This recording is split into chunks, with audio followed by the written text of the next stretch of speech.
si vous le voulez bien, on arrive à notre conclusion, hein, parce qu'on se dit, est-ce que le ménage va être fait? On disait tantôt, il faut des corrompus. Ça a touché autant, on a vu les syndicats que les entrepreneurs et on a vu en particulier un syndicat, disons-le, qui était touché par ça. Mais est-ce que ça va permettre de faire le ménage, la commission, vraiment? Parce qu'on dit on fait des recommandations.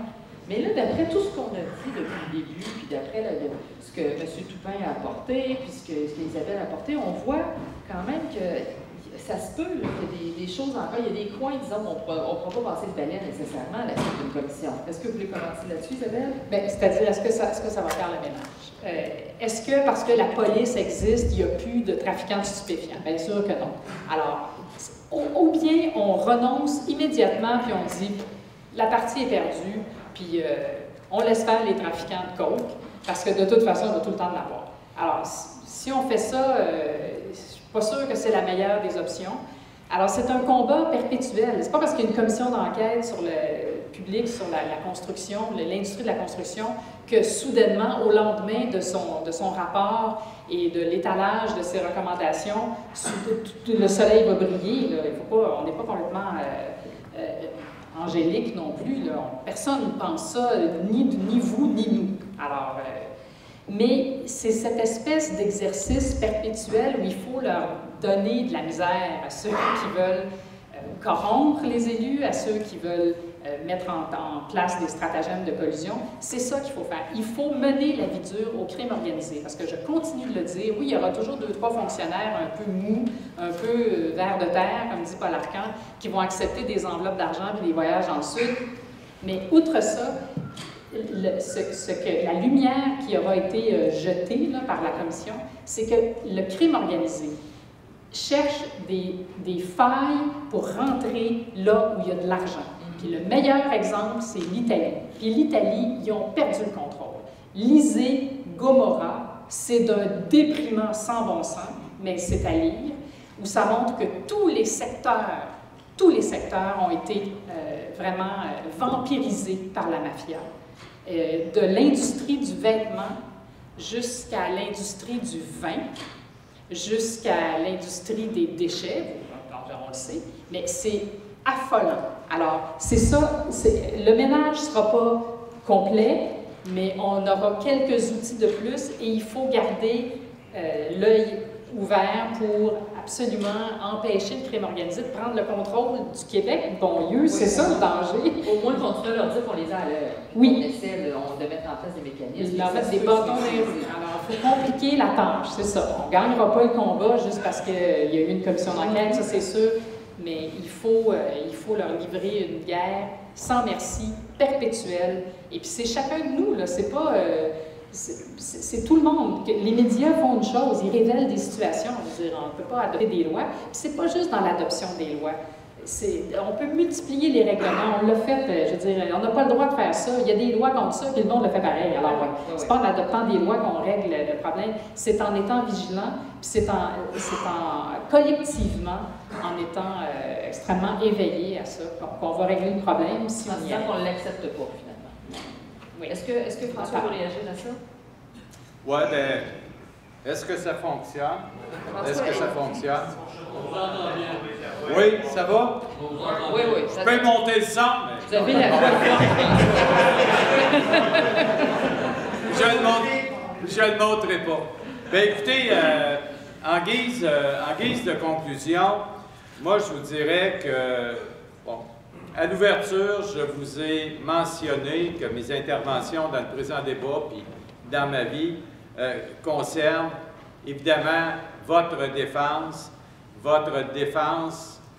de faire la promotion à ce que vous puissiez avoir un travail sans intimidation, un travail sans discrimination syndicale, un travail sans violence, un travail, dans le fond, où vous pouvez vivre en toute dignité et être respecté. Ça, c'est un des principes, c'est un des objets, des revendications, des actions qui nous guident.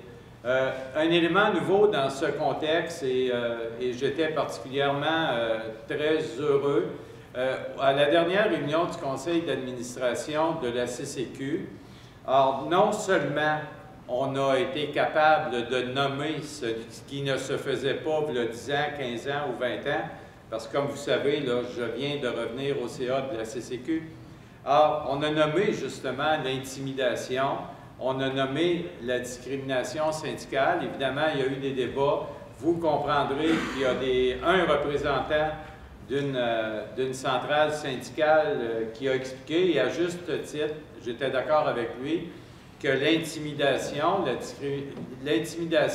ce n'est pas uniquement en raison de l'appartenance syndicale. Il peut y avoir d'autres motifs et il peut y avoir de l'intimidation qui est faite dans les milieux de travail des employeurs à l'égard des salariés.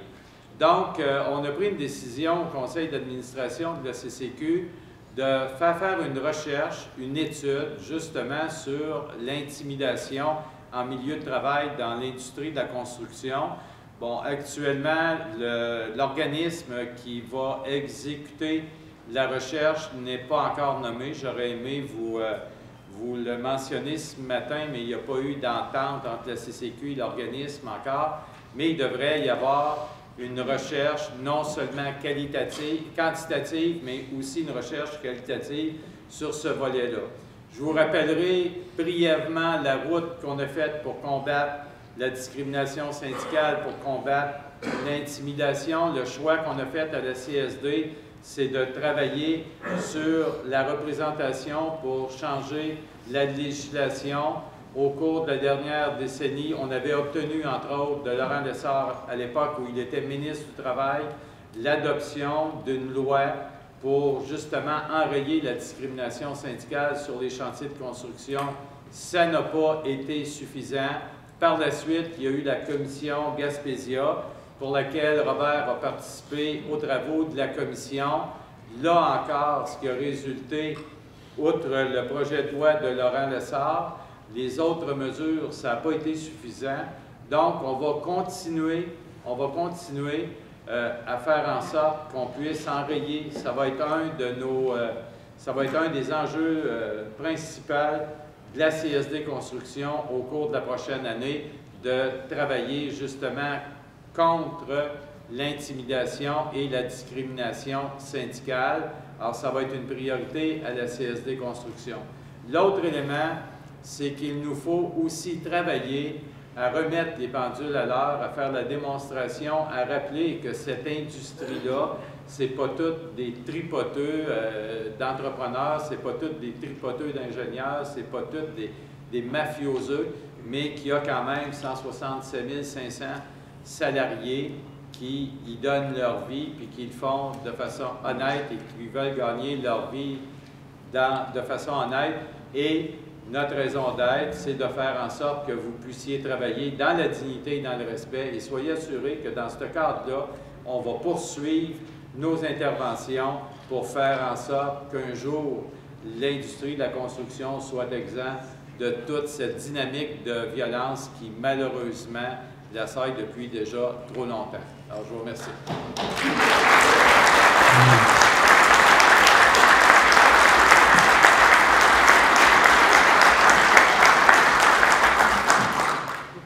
Est-ce qu'il y a des gens qui ont des questions dans la salle? Parce qu'on avait prévu de petit peu. Là, M. Toupin n'a pas eu de fermeture, mais peut-être que vous aurez des questions pour lui.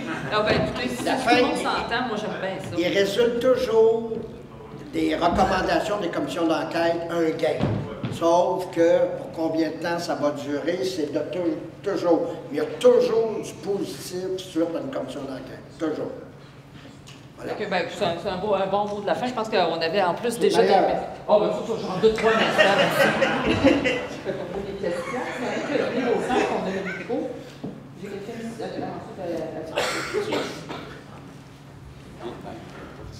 Alors, bonjour, je me présente, Claude Vaillancourt, je suis décédé. Ce qui m'exaspère dans tout ça, tout ce qu'on a entendu, c'est qu'on vient de vivre un maraudage, François en est témoin, et malgré tout ça, malgré tout ce qui est dit à la télé, malgré tout ce qui se passe dans l'industrie de la construction, ben, nous, à la CSD, on n'a pas réussi à convaincre les gens de venir nous voir, non seulement ça, mais la FTQ a gagné des votes encore. La FTQ, elle prend de plus en plus de pouvoir. Ça naît de l'intimidation parce que ça se fait par la porte d'en arrière qu'on ne le voit pas. Nous, on le sait.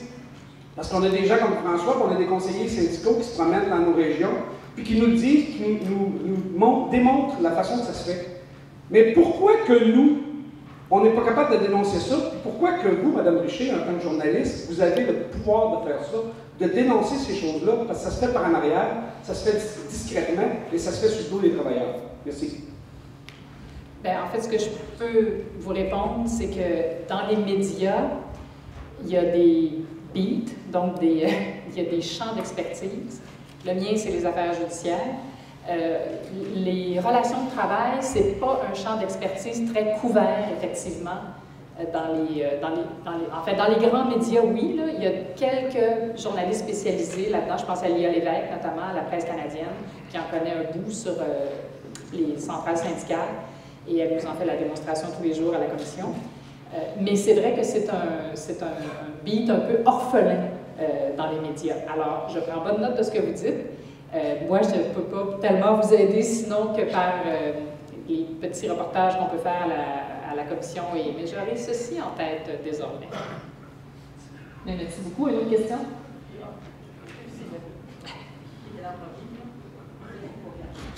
C'est le plus ancien. Bonjour, Mme Richer et les autres analystes. Je trouvais ça très bien. Ça m'a l'air d'un débat en direct, c'était bon. Une chose qui est importante, une grande question que je me pose. On sait qu'il y a des gens qui ont eu des suppléments pour passer comme ça sur nous. La grande question, Mme Richer, selon votre opinion, puis peut-être les autres aussi, est-ce que vous pensez qu'un jour, M. Accurso va aller à la commission Charbonneau? Bien, écoutez, c'est la question que je me pose moi-même. Là, la Cour supérieure devrait rendre sa décision bientôt. Je pense que mon père a répété la même affaire, mais ça fait déjà quelques mois que le juge délibère sur le subpénat que Accurso a reçu. S'il ordonne à Accurso d'y aller, c'est-à-dire s'il maintient la validité du subpénat, ça ne devrait pas être très long.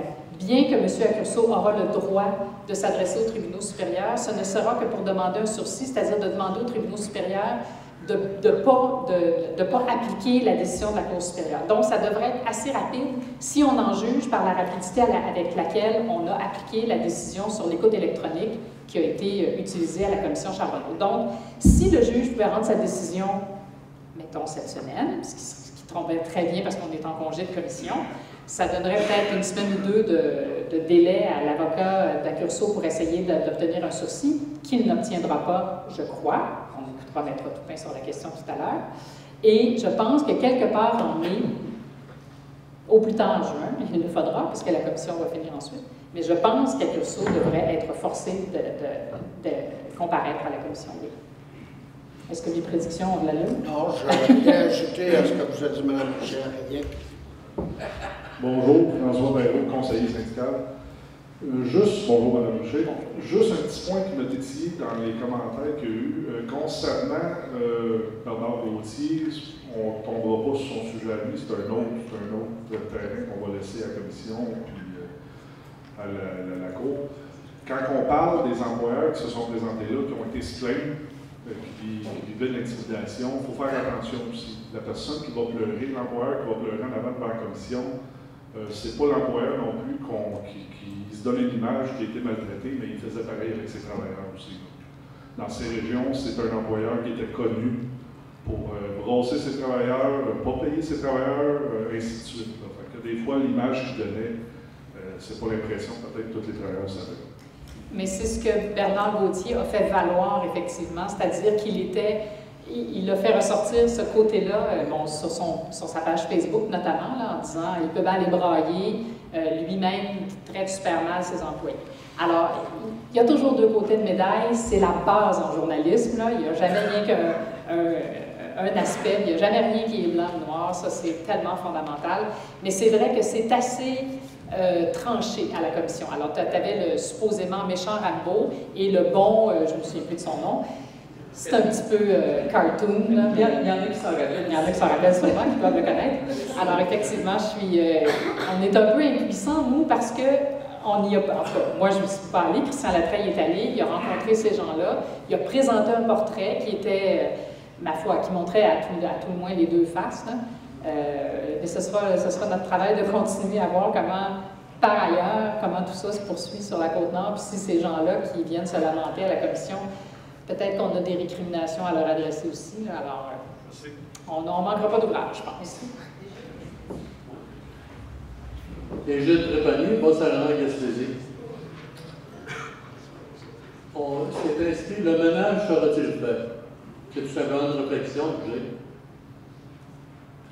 La population chez nous, puis les membres que j'ai, se dit, il y a eu de la corruption dans le gouvernement, il y a eu de la corruption dans les affaires municipales, il y a eu de la corruption dans les fonctionnaires, il y a eu de la corruption dans CCQ. Ça ne changera pas. Ça va continuer à se faire. Moi, je trouve ça malheureux. On a une société actuellement qu'on peut dire malade. Mais je pense que c'est notre devoir à tous de se prendre en main et donner l'espoir à cette société pour la rendre plus saine. Merci.